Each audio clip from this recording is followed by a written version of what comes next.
안녕하세요. 저는 올해 68, 강원도 춘천 외곽 작은 마을에서 혼자 살고 있는 박순자라고 합니다. 남편은 7년 전 폐암으로 먼저 떠났고, 전 그동안 작은 텃밭 가꾸며 하루하루 조용히 살아왔어요. 이 마을은 제가 태어나고 자란 곳이에요. 초등학교 때 같이 고무줄 놀이하던 영자, 순이, 옥순이 다들 여기 남아서 할머니가 됐죠. 물론 먼저 떠난 친구들도 있어요. 작년에 하늘나라로 간 정수기는 김장철마다 제일 맛있는 김치를 담갔는데 그 맛을 이제 못 본다는 게 아직도 서러워요. 그래도 남은 우리끼리는 더 끈끈해졌어요. 영자가 된장 끓이면 난 밑반찬 들고 가고, 옥순이가 호박전 부치면 우리 셋이 모여 막걸리 한 잔씩 하고, 누가 아프면 죽 끓여서 들고 가고, 병원 갈 일 있으면 서로 차 태워주고.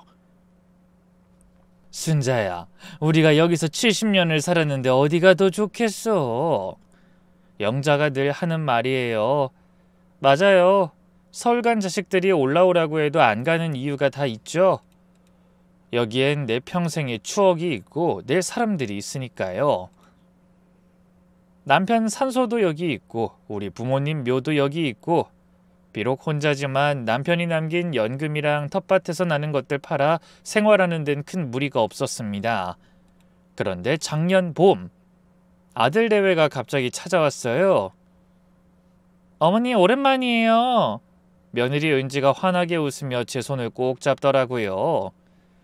평소엔 명절 때나 겨우 얼굴 비추던 아이들이 갑자기 찾아오니 뭔가 심상치 않다는 생각이 들었죠. 무슨 일이야? 갑자기 이렇게 내려오고. 어머니, 사실은 저희가 부탁드릴 게 있어서요. 거실에 둘러앉아 차를 마시는데 며느리가 조심스럽게 입을 열었습니다. 어머니, 저 다음 달부터 복직하게 됐어요. 육아휴직 끝나서요. 그래? 그럼 애는 어쩌고? 그게 어린이집은 아직 너무 어리다고 안 받아주고 베이비시터는 너무 비싸서. 아들 민수가 머뭇거리다 말을 이었어요. 이제 어머니, 혹시 서울 올라오셔서 저희랑 같이 사시면서 지우 좀 봐주실 수 있으세요? 순간 가슴이 철렁했습니다. 서울이라. 남편 묘도 여기 있고 40년 넘게 정들었던 이 집을 떠나야 한다니. 난 여기가 편한데. 어머니, 저희가 월급처럼 매달 200만 원씩 드릴게요. 손주 봐주시는 거니까 당연히 드려야죠. 며느리가 다급하게 말했어요. 어머니 허리도 안 좋으신데 서울엔 좋은 병원도 많고요. 저희가 모시고 다니면서 치료도 받으시게 해드릴게요. 200만 원. 솔직히 욕심이 안 난다면 거짓말이었죠. 연금으론 생활비만 겨우 충당하고 허리 치료 받으려면 늘 돈이 모자랐거든요. 정말 매달 200만 원씩 주는 거야? 네, 어머니 약속할게요. 통장으로 꼬박꼬박 넣어드릴게요. 아들도 거들었습니다. 엄마, 지우도 할머니 보고 싶다고 맨날 그래요. 우리 다 같이 살면 얼마나 좋아요. 며칠을 고민했습니다. 그 사이 동네 친구들한테 의논도 해봤죠. 순자야, 너 미쳤어? 여길 떠나면 어떡해? 영자가 펄쩍 뛰었어요. 그러게 말이야. 서울이 뭐가 좋다고. 공기도 안 좋고 사람도 차갑고. 옥순이도 거들었죠. 야, 며느리가 200만 원 준다는데. 제가 조심스럽게 말했더니 순이가 코웃음을 쳤어요. 에이, 순자야, 며느리 말 믿어? 처음엔 다 그래. 우리 큰딸도 처음엔 용돈 준다고 했다가 지금은 명절 때나 겨우 얼굴 비추잖아. 영자가 제 손을 꼭 잡았어요. 순자야, 정말 진지하게 말하는데 가지마. 너 없으면 우리도 심심해 죽겠는데. 그리고 민수 그 녀석 평소에 효자였어? 명절 때나 겨우 오면서 무슨 엄마 걱정이야? 친구들 말이 다 맞는 말이었어요. 하지만 근데 애가 진짜 힘들어 보이더라고. 육아휴직 끝나는데 애 맡길 데가 없다고. 지우도 할머니 보고 싶어 한다고. 아이고, 자식 핑계네, 자식 핑계. 옥순이가 한숨을 쉬었어요. 그래도 저는 결국 가기로 마음 먹었습니다. 뭐 정 안 되면 다시 내려오면 되지 라고 큰 소리를 치면서 친구들을 위로했었죠. 서울로 올라가는 날 마을 사람들이 다 나와서 배웅해줬습니다. 영자는 제 손을 놓지 않았어요. 순자야, 꼭 기억해. 며느리가 얄밉게 굴면 바로 전화해. 우리가 당장 올라가서 혼내줄 테니까. 그래, 맞아. 혼자 참고 있지 마. 순이도 눈물을 글썽이며 말했죠. 순자야, 서울 가서 고생하지 말고 정 힘들면 그냥 내려와, 알았지? 옥순이 나에 울먹이고 있었어요. 마을 이장님도 나오셨죠. 자식은 못 이기지. 그래도 건강 잘 챙기고 명절엔 꼭 내려와야 해. 차가 출발하려는데 영자가 차창을 두드렸어요. 야, 200만 원 꼭 받아. 안 주면 바로 내려와. 친구들이 손 흔드는 모습이 점점 작아졌고 왠지 모르게 다시는 못 돌아올 것 같은 불안감이 엄습했습니다. 서울 도착해서 본 아들네 아파트는 생각보다 좁았어요. 방 3개짜리 아파트였는데 안방은 아들 내외, 작은 방은 지우방, 그리고 제일 작은 방이 제 방이었죠. 어머니, 좁아서 죄송해요. 그래도 지우 재울 때는 이 방에서 같이 주무셔야 돼요. 며느리가 미안한 듯 말했지만 전 괜찮다고 했어요. 시골집에 비하면 비좁았지만 가족과 함께라는 게 중요하니까요. 첫날 밤 낯선 천장을 보며 잠을 이루지 못했습니다. 창밖에선 차 소리가 끊이지 않았고 옆집 TV 소리까지 들려왔죠. 괜찮아, 적응하면 돼. 지우 보는 것도 얼마나 즐거운 일인데. 그렇게 스스로를 달래며 겨우 잠들었습니다. 다음 날부터 본격적인 육아가 시작됐어요. 새벽 6시, 지우가 칭얼대는 소리에 잠에서 깼습니다. 할머니, 응가. 아직 정신도 제대로 안 들었는데 지우는 기저귀를 잡아당기며 보챘어요. 부랴부랴 일어나 기저귀를 갈려고 했는데 기저귀대가 어디 있는지 물티슈는 어디 있는지 하나도 몰랐죠. 어제 며느리가 알려준다고 했는데. 허둥지둥 찾다 겨우 화장실 선반에서 기저귀를 발견했어요. 그런데 이게 앞뒤가 어딘지, 테이프는 어떻게 붙이는지, 시골에서 조카들 키울 때와는 완전히 달랐어요. 지우가 더 크게 울기 시작했죠. 아이고, 잠깐만, 할머니가 해줄게.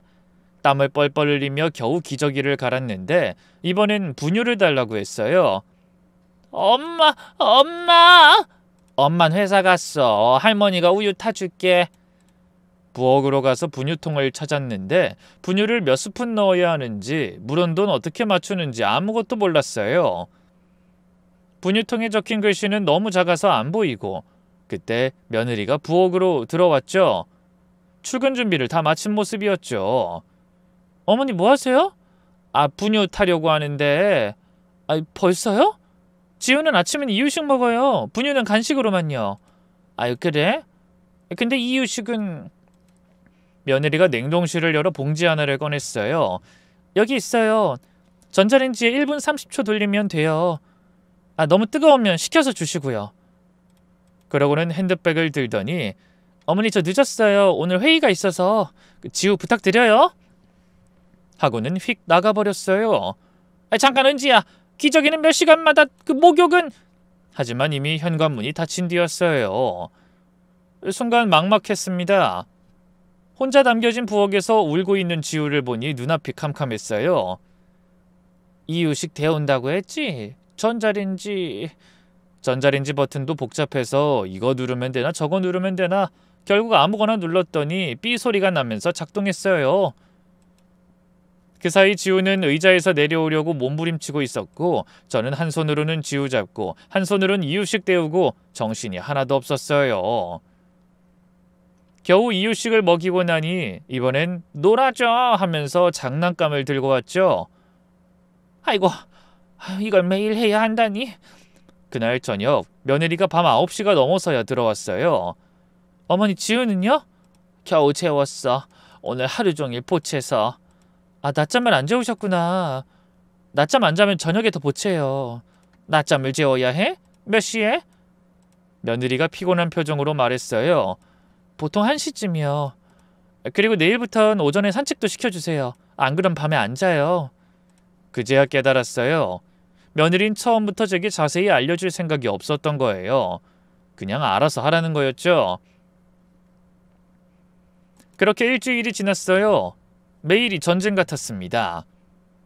아침 6시에 일어나 지우 기저귀 갈고 이유식 때우고 놀아주고 낮잠 재우고 또 놀아주고 하루가 어떻게 가는지 모를 정도였어요. 특히 지우가 뗐을 때는 정말 미칠 것 같았습니다. 싫어 싫어. 바닥에 드러누워 발버둥 치는 지우를 달래려고 이것저것 다 해봤지만 소용없었어요. 그럴 때마다 허리는 끊어질 듯 아프고 무릎은 시큰거리고 아이고 내가 춘천에서 얼마나 편하게 살았던가. 그때마다 고향 생각이 간절했어요. 아침에 여유롭게 일어나 마당 쓸고 텃밭에 물 주고 오후엔 영자네 집에 가서 수다 떨던 그 시간들이 꿈만 같았죠. 며느린 날이 갈수록 짜증이 늘어났어요. 어머니, 지우 옷에 왜 이유식 묻혀놨어요? 아, 이거 비싼 옷인데. 미안해, 그 먹이다가 튀어서. 아, 조심 좀 해주세요. 그리고 장난감도 좀 정리해주시면 안 돼요? 집이 너무 어수선해요. 집안일도 다 제 몫이었어요. 청소, 빨래, 설거지, 저녁 준비. 지우 보느라 정신없는데 집안일까지 하려니 몸이 10개라도 모자랐죠. 어느 날 저녁, 제가 된장찌개를 끓였는데 며느리가 한 숟가락 떼더니 인상을 찌푸렸어요. 어머니 이거 너무 짜요. 지우도 먹는데 간 좀 싱겁게 해주세요. 아유 그래? 미안해. 그리고 반찬도 좀 다양하게 해주시면 안 돼요? 맨날 나물만 나오니까. 속에서 열불이 났지만 꾹 참았어요.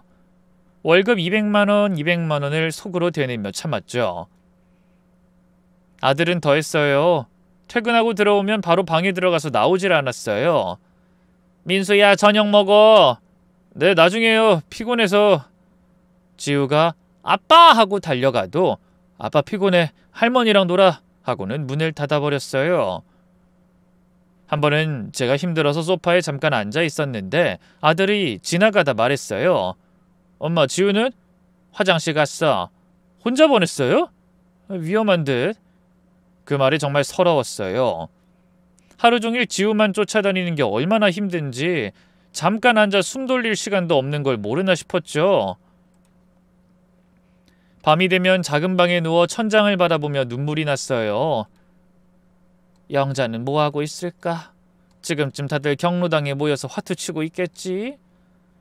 핸드폰을 들어 전화하고 싶었지만 친구들 앞에서 큰소리치고 올라온 게 부끄러워 참아 못했어요. 그런데 이상하게도 아침에 지우가 할머니! 하고 웃으며 안개를 떼면 모든 게 녹아내렸죠. 우리 지우 오늘은 할머니랑 뭐하고 놀까? 공원 가요. 통통한 볼에 뽀뽀하면 간지러워! 하고 깔깔대는 모습이 너무 예뻐서 이 아이 때문에라도 참아야지 싶었어요. 그래, 손주 크는 거 보는 것도 복이지. 월급도 곧 주겠지. 공원에 가면 다른 할머니들도 손주 데리고 나왔더라고요. 어머님도 손주 보세요? 네, 그 며느리가 복직해서요. 아이고 힘드시죠? 저도 벌써 3년째예요. 허리 다 나갔어요. 그분들과 얘기하다 보면 좀 위안이 됐어요. 다들 비슷한 처지더라고요. 한 달이 지났을 때였어요. 오늘이 월급날이구나 생각하며 기다렸는데 아무 말이 없더라고요. 민수야, 오늘이 며칠이지? 4월 30일이요. 왜요, 엄마? 아니, 그냥. 다음 날도 그 다음 날도 입금은 없었습니다. 뭐 바빠서 깜빡했나 보다 생각하고 일주일을 더 기다렸어요. 그런데 이상하게도 아들 내외는 제 앞에서 돈 얘기를 절대 안 하더라고요. 오히려 평소보다 더 바쁜 척하고 집에 있는 시간도 줄어들었죠. 내가 먼저 말하긴 좀 그렇고 매일 속으로만 끙끙 앓았습니다. 그러던 어느 날 지우가 감기에 걸렸어요. 새벽부터 기침하고 열나고 칭얼대는 통에 한숨도 못 잤죠. 은지야, 오늘은 지우 병원 데려가야 할 것 같아. 어머니가 모시고 가주세요. 저 중요한 회의 있어서. 병원비는 제 카드로 결제하시고요. 결국 아픈 허리를 붙들고 지우를 업어 병원을 갔다 약국 갔다 집에 돌아오니 녹초가 되어 쓰러질 지경이었어요. 그날 밤 거실에서 아들 내외가 나누는 대화를 엿듣게 됐습니다. 여보, 이번 달도 빠듯하네. 카드값이 왜 이렇게 많이 나왔지? 어머니 모시고 산 생활비도 있고 지우 병원비도 있고 엄마한테 용돈이라도 좀 드려야 하는데 나중에 한꺼번에 드리자. 어차피 우리 집에서 먹고 자는데 당장 돈 쓸 일도 없잖아. 가슴이 철렁 내려앉았습니다. 용돈? 아니 월급 200만 원 준다더니 용돈이라니? 다음 날 아침 더는 못 참고 조심스럽게 물어봤어요. 민수야, 저번에 매달 200만 원씩 준다고 했잖아. 언제쯤? 아, 그거요? 엄마 일단 적응 기간 좀 보고 천천히 정리하려고요. 적응 기간? 네, 뭐 한 3개월 정도? 그때 가서 다시 얘기해요. 어이가 없어서 말문이 막혔습니다. 하지만 남의 집에 얹혀 사는 신세에 뭐라 따지기도 민망해서 그냥 넘어갔어요. 그 후로도 하루하루가 전쟁이었습니다. 지우는 점점 더 활발해져서 온 집안을 헤집고 다녔고 제 허리는 날이 갈수록 더 아파왔죠. 병원 가고 싶다고 했더니 어머니 조금만 참아주세요. 이번 달 카드값이 너무 많이 나와서. 다음 달에 꼭 모시고 갈게요. 그렇게 한 달, 두 달, 어느새 제가 온 지 석 달이 지났습니다. 그동안 받은 돈은 단 한 푼도 없었죠. 어느 날 시장 보러 나갔다가 동네 아주머니들과 얘기를 나누게 됐어요. 어머님은 어디서 오셨어요? 강원도 춘천에서 왔어요. 손주 봐주러. 아이고 고생이 많으시겠네요. 요즘은 손주 봐주면 월급 받는 게 당연한데. 그럼요. 우리 친정어머니도 매달 300만 원씩 받으세요. 그 말에 가슴이 답답해졌습니다. 남들은 300만 원도 받는데 나는 약속한 200만 원도 못 받고 있다니. 집에 돌아와서 용기를 내어 다시 한번 말을 꺼냈어요. 은지야, 내가 여기 온 지 석 달이 됐는데. 네 어머니, 무슨 말씀이신지 알아요. 죄송해요. 사실 요즘 대출이자도 오르고 해서 형편이 좀... 아니 그래도 약속은 약속 아니니. 그때 며느리의 표정이 확 바뀌더라고요. 어머님, 손주 봐주고 돈 받는 게 그렇게 중요해요? 가족인데 돈 또 그러신 거 아니에요? 그 말에 정말 하늘이 무너지는 것 같았습니다. 돈 또 골랐다는 말이 비수처럼 가슴에 꽂혔어요. 은지야, 내가 돈독이 올라서 그러는 게 아니라. 아니에요 어머니. 저희도 어머니께 드리고 싶은데 정말 형편이 안 돼서 그래요. 조금만 더 기다려주세요. 며느린 그렇게 말하고는 휙 돌아서 방으로 들어가 버렸습니다. 저는 거실에 멍하니 서 있다가 부엌으로 가 저녁 준비를 시작했어요. 눈물이 났지만 꾹 참았습니다. 그날 밤 잠들기 전에 고향 친구 영자에게 전화를 걸었어요. 영자야, 나야. 어머 순자야, 서울 생활은 어때? 그냥 그래. 왜, 무슨 일 있어? 목소리가 왜 그래? 친구 목소리를 들으니 그동안 참았던 눈물이 왈칵 쏟아졌습니다. 아이, 사실은 200만 원씩 준다고 해서 올라왔는데 석 달째 한 푼도 못 받았어. 뭐? 그게 무슨 소리야? 오늘은 며느리가 돈 또 골랐냐고 하더라. 내가 뭘 잘못한 건지. 영자는 펄펄 뛰며 당장 내려오라고 했지만 전 그럴 수가 없었어요. 이미 고향집도 정리했고 무엇보다 이렇게 도망치듯 내려가면 정말 돈 때문에 왔다가 간 사람이 되는 것 같아서요. 다음 날부터 저는 더 열심히 집안일을 했습니다. 새벽 5시에 일어나 아침 준비하고 청소하고 빨래하고 지우 돌보고, 혹시라도 제가 부족해서 그런가 싶어 더 완벽하게 하려고 했었어요. 하지만 며느리의 태도는 점점 더 차가워졌습니다. 어머니, 된장찌개 간이 좀 짜요. 어머님, 지우 이유식은 유기농으로만 해주세요. 어머님, 청소할 때 침대 밑도 좀 닦아주세요. 뭘 해도 마음에 안 드는 모양이었어요. 전에는 어머니 수고하셨어요 하던 말도 이젠 전혀 없었죠. 어느 날은 지우가 놀다가 무릎이 까졌는데 며느리가 저한테 소리를 질렀어요. 어머님, 애를 어떻게 보신 거예요? 이렇게 다치면 어떡해요? 아유, 미안해. 잠깐 화장실 간 사이에. 정말 믿고 맡길 수가 없네. 아들도 거들었습니다. 엄마 좀 더 신경 써주세요. 지우가 다치면 안 되잖아요. 그 순간 정말 서러워서 눈물이 날 뻔했지만 꾹 참고 사과했습니다. 그렇게 넉 달, 5달이 지났어요. 제 허리는 점점 더 악화되어 아침에 일어나기도 힘들었고 손목과 무릎도 성한 곳이 없었죠. 하루는 정말 아파서 누워 있었는데 며느리가 퇴근하고 와서는 인상을 쓰더라고요. 어머니, 저녁은요? 아유, 미안해. 오늘 좀 아파서.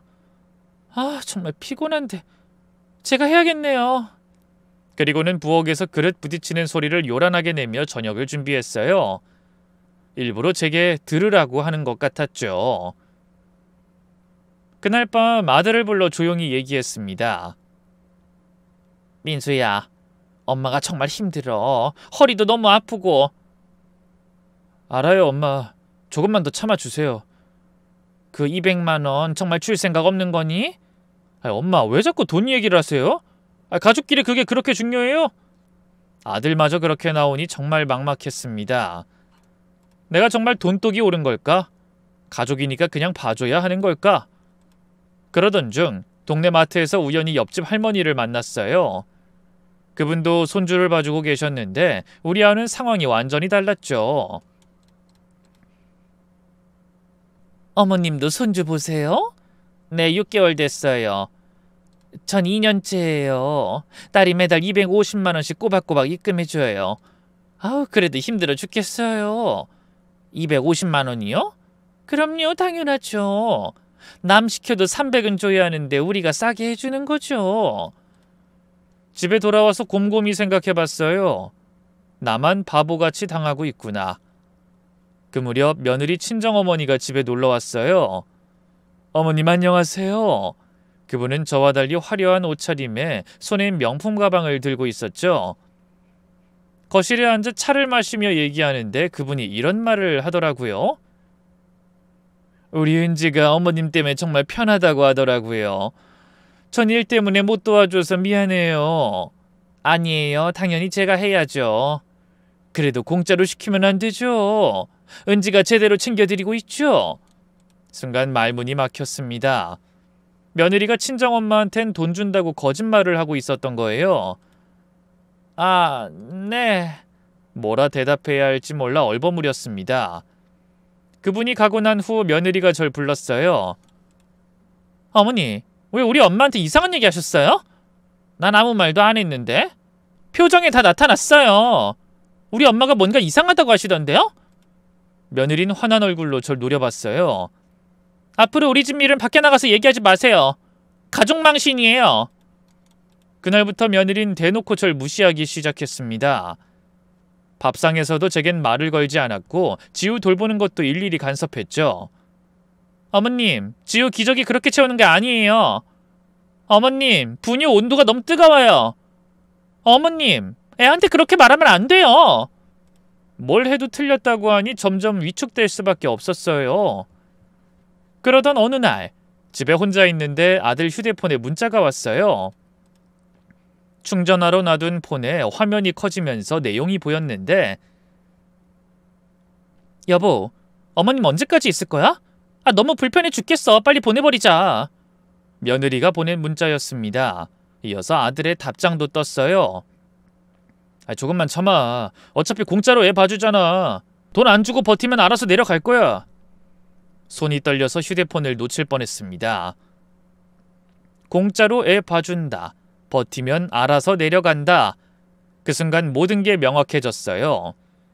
처음부터 돈을 줄 생각이 없었던 거예요. 그저 공짜 가정부, 공짜 베이비시터가 필요했을 뿐. 눈물이 주르륵 흘러내렸습니다. 내가 뭘 잘못했다고 자식한테 이런 취급을 받아야 하나? 그날 밤 저는 짐을 싸기 시작했습니다. 더는 여기 있을 수가 없었어요. 하지만 캐리어를 꺼내자마자 문득 생각이 났습니다. 이렇게 가면 정말 내가 진 거야. 쫓겨나듯 하면 안 돼. 내가 받을 건 받고 가야지. 다시 짐을 풀고 마음을 다잡았습니다. 그래, 내가 왜 꼬리 내리고 가야 해? 약속한 돈 받을 때까진 절대 안 간다. 그런데 며칠 후 뜻밖의 전화가 왔습니다. 며느리 친정어머니였죠. 어머님, 시간 되시면 잠깐 만날 수 있을까요? 커피 한잔 하면서 얘기 좀 나누고 싶어서요. 무슨 얘기를 하려는 건지 궁금했지만 일단 만나기로 했습니다. 약속 장소는 동네 커피숍이었어요. 사돈은 여전히 화려한 차림으로 나타났죠. 어머님 오셨어요. 네, 안녕하세요. 커피를 주문하고 자리에 앉자 사돈이 조심스럽게 말을 꺼냈습니다. 어머님, 제가 들어보니까 돈 문제로 갈등이 있으시다던데요? 순간 가슴이 철렁했습니다. 며느리가 뭐라고 말했을까? 그게... 어머님도 참... 우리 은지도 일 다니느라 힘들고 살림도 빠듯한데 너무 무리한 요구 하시는 거 아니에요? 제가 무리한 요구를 한다고요? 약속한 돈을 달라는 게 무리한 요구인가요? 은지가 월급 200만 원을 약속했어요. 근데 6개월째 한 푼도... 어머님, 요즘 젊은 애들 살기 힘들어요. 대출 이자도 오르고 물가도 오르고. 그리고 솔직히 제가 봐줬으면 좋겠지만 뭐 집에서 좀 노는 쪽에서 지우를 봐주면 좋은 거 아니겠어요? 집에서 논다고요? 새벽부터 밤까지 쉴 틈 없이 일하는데? 저도 일하고 있어요. 하루 12시간씩 육아하고 집안일하는 게 노는 거예요? 사돈이 웃으며 말했어요. 그래도 남의 집에서 일하는 것보단 편하잖아요. 가족끼리니까. 그 말에 속이 부글부글 끓었지만 일단 참았습니다. 그럼 사돈도 손주 봐주시면 돈 안 받으실 거예요? 글쎄요, 상황 봐서죠. 우리 은지가 힘들면 도와줘야죠. 거짓말이라는 걸 알 수 있었어요. 아까 은지가 엄마는 일 때문에 못 도와준다고 했던 게 생각났거든요. 알겠습니다. 생각해 보겠습니다. 네, 그러세요. 너무 각박하게 생각하지 마시고요. 커피숍을 나와 집으로 돌아오는 길, 정말 억울해서 눈물이 났습니다. 내가 정말 무리한 요구를 하는 걸까? 가족이니까 그냥 참아야 하는 걸까? 다음 날 아침, 식탁에 온 가족이 모였을 때 전 결심하고 말을 꺼냈습니다. 나 오늘부터 지우 안 봐. 제 말에 아들 내배는 숟가락을 놓고 절 쳐다봤습니다. 엄마, 갑자기 무슨 말씀이세요? 아들이 당황한 표정으로 물었어요. 6개월 동안 공짜로 일했으면 됐지. 이제부턴 약속한 대로 월급 받고 일하든지 아니면 나 고향으로 내려간다. 며느리의 얼굴이 불그락불어락 변했습니다. 어머님, 정말 이러실 거예요? 가족끼리... 가족? 너희가 날 가족으로 봤으면 이렇게 했겠니? 휴대폰 문자 다 봤어. 공짜로 부려먹다가 알아서 내려가길 기다린다고 했지? 순간 식탁에 정적이 흘렀습니다. 아들은 입을 꾹 다물고 있었고 며느린 절 노려보고 있었죠. 남의 휴대폰을 훔쳐본 거예요? 며느리가 날카롭게 물었어요. 훔쳐본 게 아니라 화면에 떴는데 보였어. 그게 중요한 게 아니잖아. 너희가 날 속였잖아. 속인 게 아니라 형편이 안 돼서. 형편? 너희 매달 외식하고 옷 사고 그럴 돈은 있으면서. 제가 조목조목 따지자 아들이 한숨을 쉬며 말했어요. 엄마, 알겠어요. 돈 문제는 차차 정리할 테니까 일단 진정하세요. 차차? 또 언제까지 기다리라고? 당장 6개월치 1200만 원 입금해. 그럼 계속 지우 봐줄게. 며느리가 기가 막히다는 듯 웃었어요. 1200만 원이요? 어머니 정말 돈독 오르셨네요. 돈독? 내가 당연히 받아야 할 돈 달라는 게 돈독이야? 너희야말로 노인 공짜로 부려먹으려고 한 파렴치한들 아니냐? 분위기가 험악해지자 아들이 중재에 나섰어요. 은지야, 그만해. 엄마, 우리 저녁에 다시 얘기해요. 그렇게 아침 식사는 엉망이 되었고 아들 내외는 지우를 데리고 서둘러 집을 나갔습니다. 당연히 그날은 지우를 어린이집에 맡겼겠죠. 혼자 남은 저는 곰곰이 생각에 잠겼습니다. 이제 어떻게 해야 하나? 정말 내려갈까? 아니면 파트타임이라도 구해서 시터 비용을 보태자고 할까? 무작정 내려가기엔 이미 고향집도 정리했고 그렇다고 계속 이렇게 살 수도 없고 답답한 마음에 거실 컴퓨터 앞에 앉았습니다. 파트타임 일자리라도 알아볼까 하며 인터넷을 켜고 구인구직 사이트를 검색하려는데 화면에 이상한 창이 떴습니다.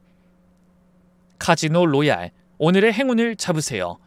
베팅 한도 증액 이벤트, VIP 회원 전용 룸 오픈. 팝업 창을 닫으려고 했는데 밑에 작게 로그인 상태라고 떠 있더라고요. 이게 뭐지? 민수가 도박을 하나? 불안한 마음에 클릭해봤더니 접속 기록이 나왔습니다. 최근 접속 오늘 오전 2시 34분. 접속 아이디 은지1988. 은지? 며느리 아이디였어요. 심장이 쿵쾅거리기 시작했죠. 설마 며느리가 도박을? 더 자세히 들여다보니 베팅 내역까지 볼 수 있었어요. 한 번에 50만원, 100만원씩 지난 한 달 동안 잃은 돈만 800만원이 넘었습니다. 이럴 수가. 그때 현관문이 벌컥 열렸습니다. 며느리가 헐레벌떡 들어왔죠. 어머님 컴퓨터 왜 켜셨어요? 당황한 표정이 역력했습니다. 아니 난 그냥 일자리 알아보려고. 어머님이 뭘 하신다고 컴퓨터를 써요? 이거 함부로 만지면 안 돼요. 며느리가 급하게 컴퓨터를 끄려고 했어요. 은지야, 이거 도박 사이트 아니니? 순간 며느리의 얼굴이 새파랗게 질렸습니다. 그게 아니라 800만원 넘게 잃었더라? 그래서 나한테 줄 돈이 없었구나. 며느리가 길길이 뛰기 시작했습니다. 어머님, 남의 사생활을 왜 들여다봐요? 이거 불법인 거 아세요? 불법? 도박이 불법이지. 시어머니 속여서 공짜로 부려먹고 그 시간에 도박이나 하고 있었어? 그게 아니라 스트레스 때문에. 스트레스? 난 스트레스 없는 줄 알아? 새벽부터 밤까지 일하는 나는. 제가 따지자 며느린 울기 시작했습니다. 처음엔 재미로 했어요. 근데 자꾸 잃으니까 본전 생각이 나서. 그래서 계속했다고? 남편은 알아? 모르죠. 알면 난리 날 거예요. 그때 며느리가 무릎을 꿇었습니다. 어머님, 제발 민수한테는 비밀로 해주세요. 제가 돈 마련해서 어머님께 드릴게요. 언제? 또 거짓말 하려고? 아니에요. 이번엔 진짜예요. 친정엄마한테 빌려서라도. 친정엄마? 어제 만났는데 은지가 힘들다고 나보고 이해하라던데. 며느리가 말문이 막혔습니다. 그리고 도박빚 갚으려고 또 돈 빌리면 그게 해결이 돼? 계속 도박할 거잖아. 제가 전곡을 찌르자 며느리는 아무 말도 못하고 울기만 했어요. 그때 제 핸드폰이 울렸습니다. 영자였어요. 순자야, 변호사 상담 받아봤어? 노인학대로 고소 가능하대. 일부러 스피커폰으로 받았습니다. 며느리가 화들짝 놀라는 게 보였어요. 내일 가보려고. 증거도 충분하다며? 그럼 특히 문자 내용이랑 미지급 임금 증명되면 확실하대.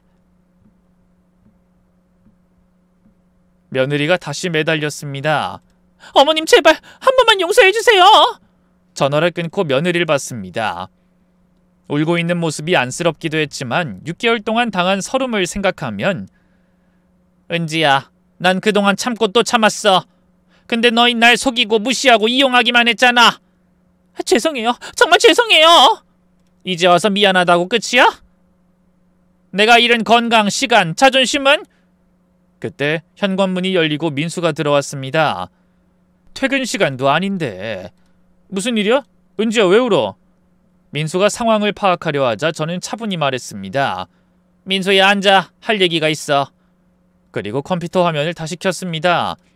도박 사이트가 그대로 떴죠. 이게 뭐야? 민수의 얼굴이 굳어졌습니다. 네 아내가 도박으로 800만원 날렸어. 그래서 나한테 줄 돈이 없었던 거야. 은지야, 이게 사실이야? 며느리가 고개를 끄덕였습니다. 민수는 충격을 받은 듯 주저앉았어요. 이럴 수가... 은지야, 왜... 미안해. 정말 미안해. 저는 일어서며 말했습니다. 이제 진실이 다 밝혀졌으니 난 내려갈 거야.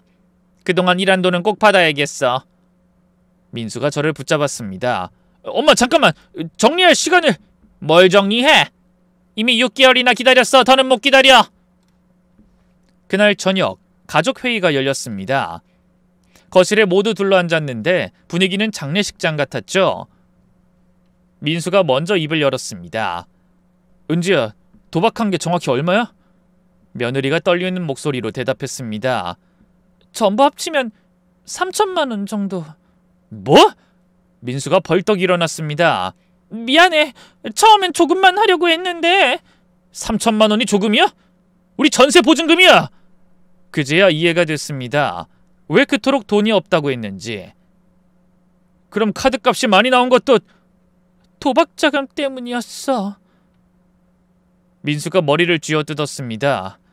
미쳤구나. 정말 미쳤어. 저는 차분하게 말했습니다. 그래서 시어머니를 공짜로 부려먹으면서 돈독 올랐다고 뒤집어 씌운 거지? 며느리가 울면서 고개를 끄덕였습니다. 이제 어떡할 거야? 도박 빚은? 나한테 줄 돈은? 민수가 한숨을 쉬며 말했습니다. 엄마, 시간을 좀 주세요. 대출이라도 받아서. 대출? 도박빚 갚으려고 대출 받으면 그게 해결이 되니? 그때 현관벨이 울렸습니다. 이 시간에 누가...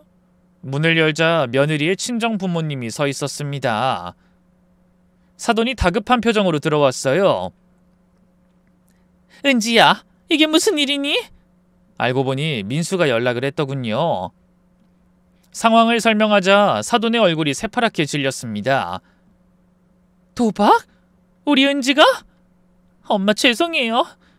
바깥사돈이 딸의 뺨을 올려붙였습니다. 이년이 정신이 있는 거야 없는 거야? 때리지 마세요. 민수가 말렸지만 이미 늦었습니다. 사돈이 절 보며 고개를 숙였습니다. 어머님, 정말 죄송합니다. 우리 딸이 큰 잘못을 했네요. 이제 와서 사과해도. 알겠습니다. 제가 책임지겠습니다. 사돈이 핸드백에서 수표를 꺼냈습니다.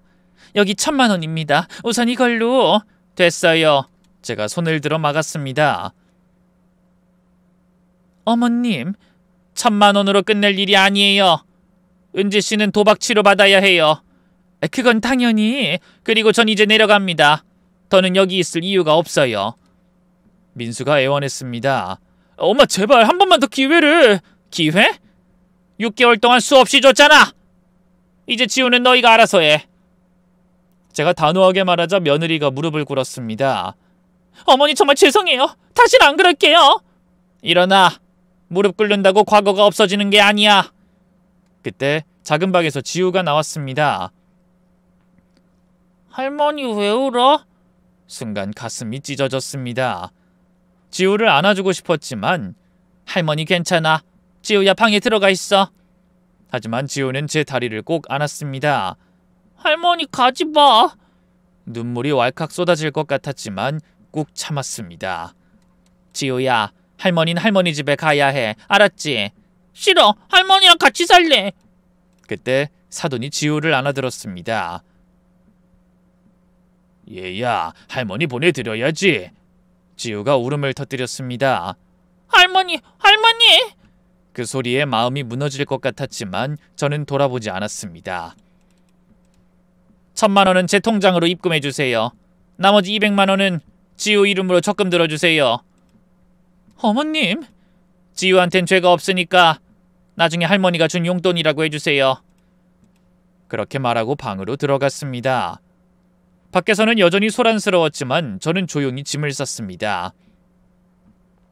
다음 날 아침 일찍 저는 캐리어를 끌고 현관을 나섰습니다.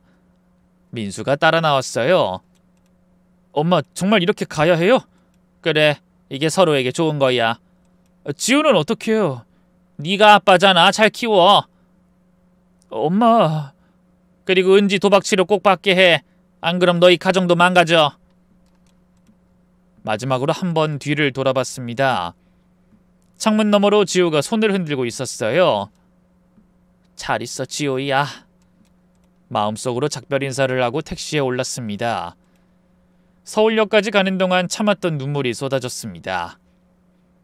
6개월의 서울 생활, 그것은 제 인생에서 가장 힘들고 가장 서러웠던 시간이었습니다.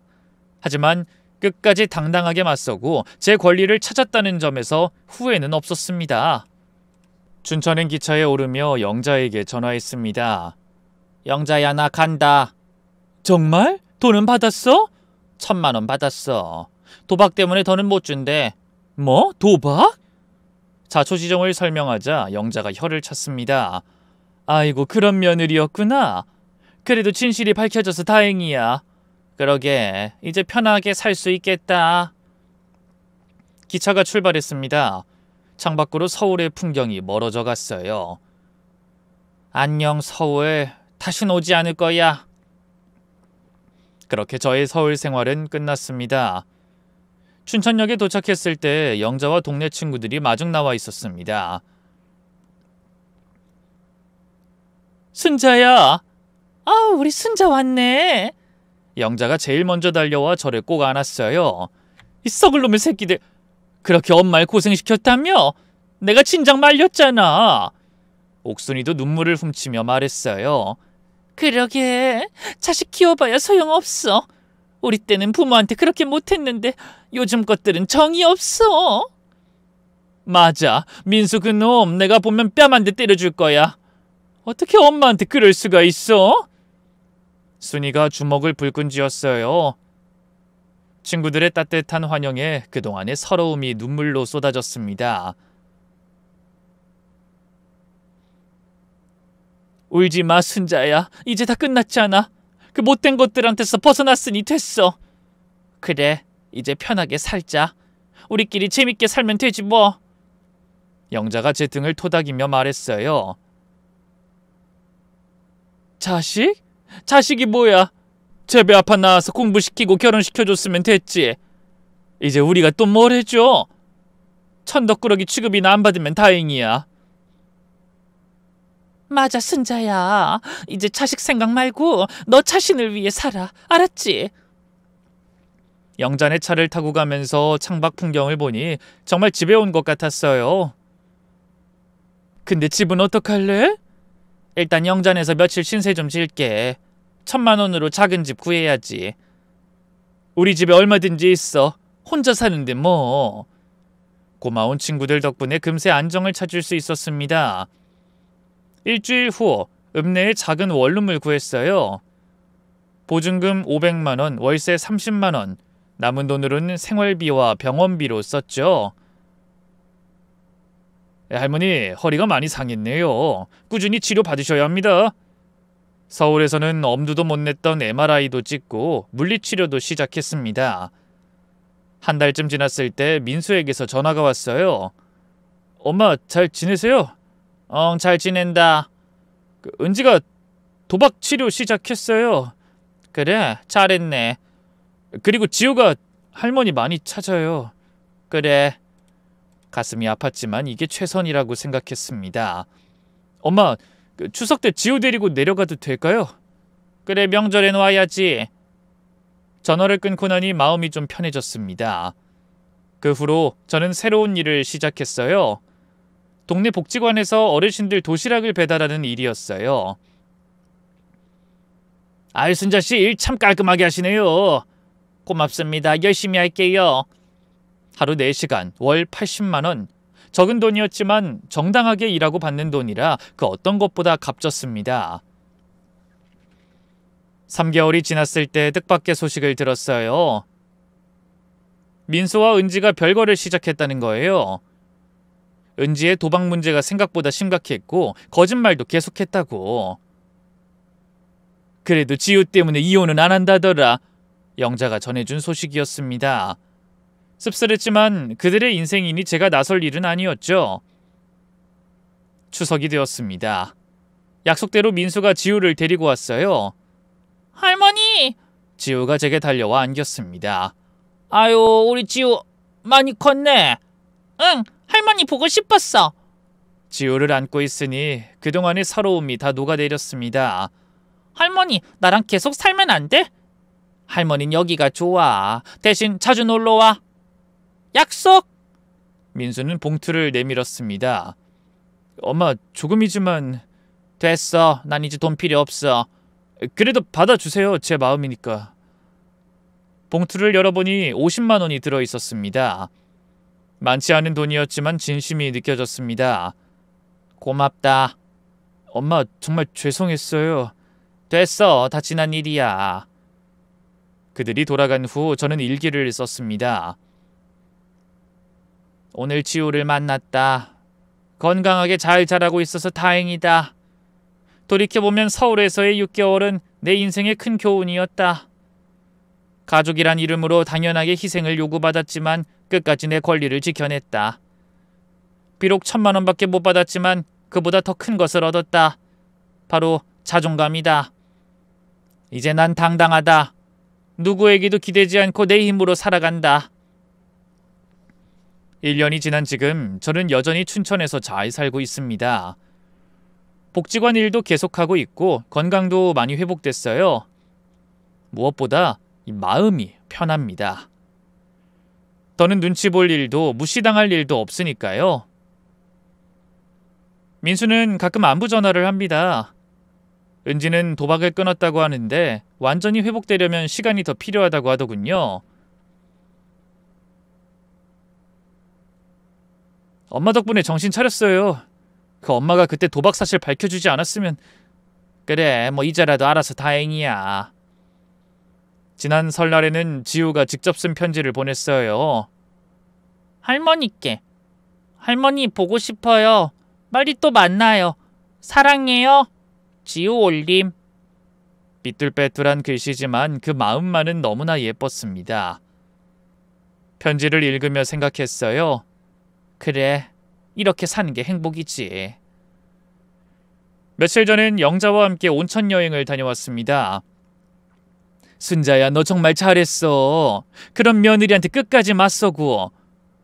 처음엔 내가 잘못한 줄 알았어. 돈독 올랐다는 말에 얼마나 상처받았는지. 돈독 오른 게 아니라 당연한 권리를 찾은 거지. 일하면 돈 받는 게 당연한 거야.